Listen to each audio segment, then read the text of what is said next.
Ragdoll physics, barrels exploding, the ever encroaching fire that burns an entire forest down. To some of you, you probably don't know what we're talking about, while a few may be salivating uncontrollably. For today's critical thought, we're going to be talking about environmental interactions, the less, I guess, sexy version of the Michael Bay explosions that can happen in video games. Why we love to see this kind of environmental detail, how it adds to a game, and how it can subtract if the game just doesn't get that oomph just right.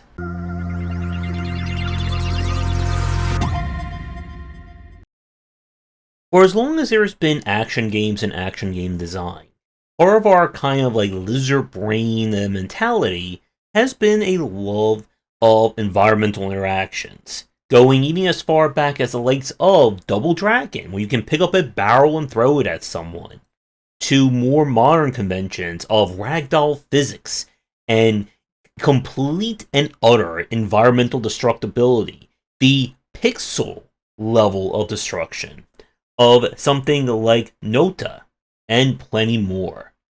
But what this all comes down to is that environmental interactions and that level of detail that they can add to a game can certainly go above and beyond in terms of improving the gameplay feel.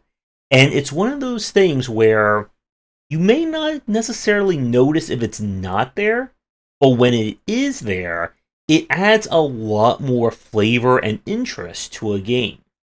In a recent Next Fest showcase, we tried out the action game Garde, which is a swashbuckling kind of rapier fencing style combat system. And a big aspect of the game is using the environment to keep enemies at bay, get quick kills, and just do more to it.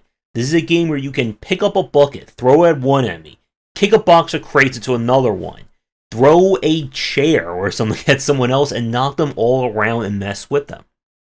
And environmental detail like this, or environmental interaction, is something as a developer that, in some games, it can be seen as kind of like fluff, or a flourish, nothing that is actually gameplay impacting. While in other games, this can literally be your entire core gameplay loop.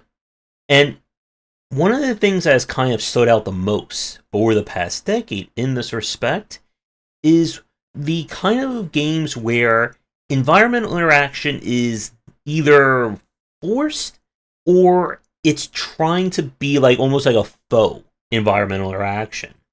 And perhaps the greatest example of this is that tireless painter who's in every AAA open world game, and even just single action games, that paints that yellow line over every edge, ledge, wall, anything that you can jump or interact with. And there will be people, of course, who will say the real reason why they have it. It's there to point to the player, hey, you can interact with this. The cynic in me feels like the other reason it's there to tell you that everything else over here, no, you can't interact with that. Don't look at it. Just back away from it. And it's why, for me, and for like people who don't like a lot of the modern like open world style games, that these titles tend to fall flat. And it's a very important point about environmental interactions, that the player needs to feel like there is something happening here. That it's not the game telling the player to do something, it's the player doing it, and the game is responding. It's the difference between, let's say we're playing a game where you can get into any vehicle you want. If you want to drive a motorcycle, a crane, forklift, a donkey somewhere, you can manipulate and ride them however you want to go around. Versus a game that says, okay, for this mission you can only use this specific vehicle and nothing else. And if you try anything else, well, then you automatically fail the mission. It's kind of the Rockstar Games mission design. And when we talk about how environmental interactions work, again, it's about not only letting the player do something, but then how the environment itself responds to that level of interaction. So we have two spectrums of environmental interaction in games. On the low end of the scale, again, we have this kind of AAA, very forced, very static interaction. You can only interact with something if it's, the context sensitive and anything else doesn't exist. This is when we get to games where it's a horror game and there's 57 knives and 37 guns on the wall, but nope, we can't pick any of those up because that's not what was designed by the game. On the other end of environmental interaction, this is when we get to immersive sim and emergent game design. So this could be a game where your character can create a fire on any surface, and they put the fire onto like a metal lid or a metal pot so it doesn't burn through it. Once it's lit up, you can pick it up dynamically, take it outside, go to a giant glacier, and use it to melt part of it to then cause the glacier to fall over and onto an enemy base and destroy everything in there, and you complete the mission like that. And somewhere a programmer just had a heart attack imagining how to code all that into their game engine. And this is again why environmental interaction, environmental details like this, it can become a never-ending chase. Because no matter what you put in, someone will always want more. If we talk about something like Amnesia The Bunker that came out earlier this month, I think at the time of when this goes up, it's a game where they say, well, you can put your head together or put your thoughts together, you can do anything you want. But then when you tell the player that, then they ask, well, why can't I just blow up the exit using explosive barrels? Why can't I just block everything off and the monster can't literally get out and I'm perfectly safe? And again, it's very tricky when it comes to this kind of detail and why very few developers in the grand scheme of things don't necessarily work at emergent gameplay and immersive sim levels of detail. Because in a way, you're kind of inviting people to completely break your game. I mean, to just completely break it entirely.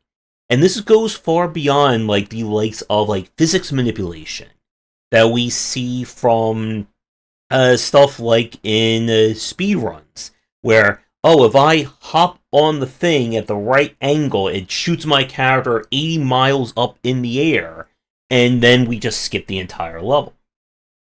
And as another point about environmental interactions like this, at the end of the day, it has to have some kind of gameplay purpose. So what that means is just physics manipulation, for the sake of physics manipulation, is not all that exciting. This was one of the things that kind of annoyed me or kind of bored me with a lot of the earlier like Amnesia games. Hey, you can pick up every single book, apple, pot, vase, knife, whatever, but it's just there. It is just there for show. There is no greater use for that. While with Amnesia the Bunker, the objects that you're picking up in terms of their weight can have dramatically different impacts on your puzzle solutions or getting around. And that's the kind of stuff people like. And this is, again, when we get to kind of immersive sim territory. This, or even just emergent game design. That I see an object, an anvil, a ice ball, laser gun, disintegrator ray, whatever. And in my mind, I know how those things should behave. If you tell me that this creates a giant geyser of water, well, I would assume that I can use that to push enemies, put out fires. I could freeze it into like an ice platform. Anything else that you can imagine. And if the game betrays that level of trust or that level of detail from the player, then the magic is lost. Now, sometimes it can be lost in hilarious ways. As anyone who's seen, pick any like ragdoll physics game where you kill the guy or the guy gets knocked down, their arm is like bent like this, and like their other arm is like twitching wildly because the model isn't working right, and it looks like some kind of Lovecraftian horror. And while that stuff is, we can laugh at it, it's not going to ruin a game. But if you tell the player, use these objects and elements to solve a puzzle, and you have a, giant tree that you're trying to climb, and you have the power to lift earth. And oh no, you can't lift this specific dirt up. Or it's one of those trees that, it's the inflammable of wood. Or anything else along those lines, the player is going to give you a funny look and say, why are you doing this in terms of these designs?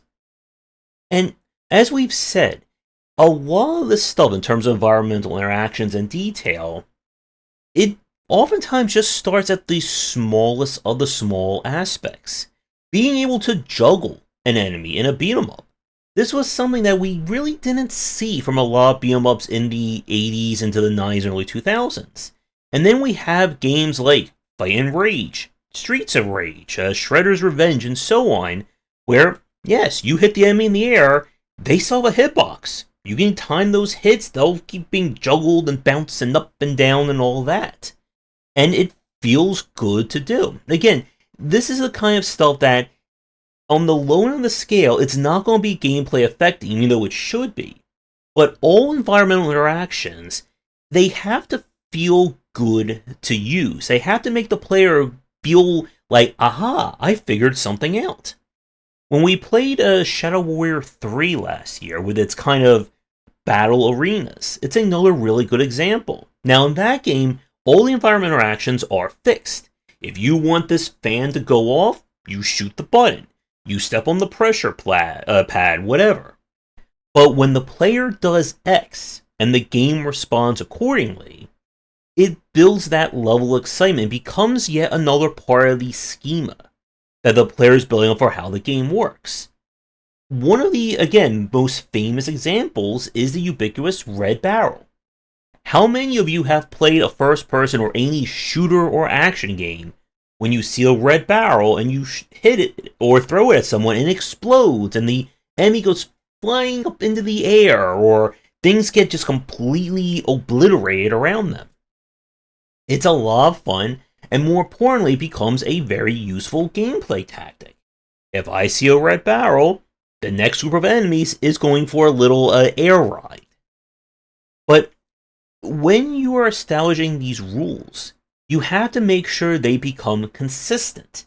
And this, again, I have to be really careful with this video because we're going to veer off into emergent game design and immersive sim if I'm not careful, and then those will be like 30 to 50 minutes long. But if you establish in your game, all red barrels are explosive. We don't need any, lure details, scientific reasoning. It's just, if the barrel is red, it blows up. And then you have a level that has red barrels that don't blow up.